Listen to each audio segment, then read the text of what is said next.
Africa is where humanity was born. Africa gave humanity one of its seminal civilizations, ancient Egypt.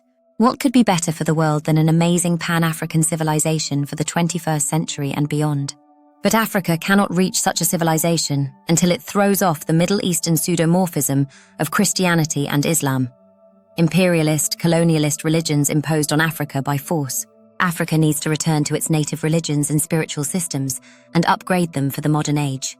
It doesn't need anyone else interfering with its culture. Africa should revive all of its old ways, but give them a modern makeover. Africans will finally feel at home again and at ease with themselves. You can never be what you are and become what you are meant to be while you are puppets of an alien system. We don't need to tell Africans this. Many of them have already awakened to this fact. They can only advance by returning to their own roots. It's obvious, isn't it? Africa will become a tower of strength once it gets rid of the foreign, imperialist, colonialist impositions forced on it. It would be a different matter if Christianity or Islam were true. But both of these religions are self-evidently false and harmful. Absolutely any African ancestral religion or spiritual tradition has as much truth as either of these religions, but has the overwhelming advantage of reflecting indigenous traditions and culture. Europe, like Africa, has to get rid of the pernicious influence of Middle Eastern Abrahamism and return to its roots in Greek, Roman, Celtic, Norse, Slavic, and so on. Roots. Abrahamism should be seen strictly as a Middle Eastern phenomenon and be shunned by the rest of the world. Every continent will be immensely better off if it rejects the lies of Abrahamism.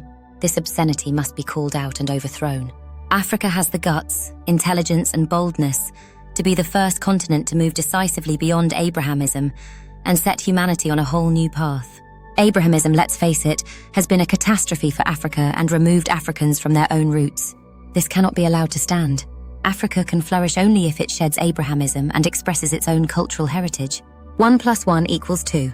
Why shouldn't it be Africa that reverses the Abrahamic disaster? And what glory would Africa achieve if it liberated everyone else from this long, tormenting shadow, which has done so much damage to Africa and everywhere else? The horrific slave trade to which Africa was subjected for centuries was born of Christianity and Islam, and no African should ever forget that. How can any pardon be possible? Africa can be great only in the absence of this diabolical Abrahamic ideology. Africa has an amazing opportunity to transform itself simply by returning to its own culture. It's time!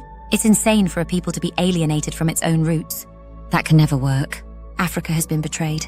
Now it must find its way back to itself. It will. And humanity will be the beneficiary. It's time for the African Enlightenment. Africa is itching to make its mark. Its best people are primed. They are about to unleash themselves on the world.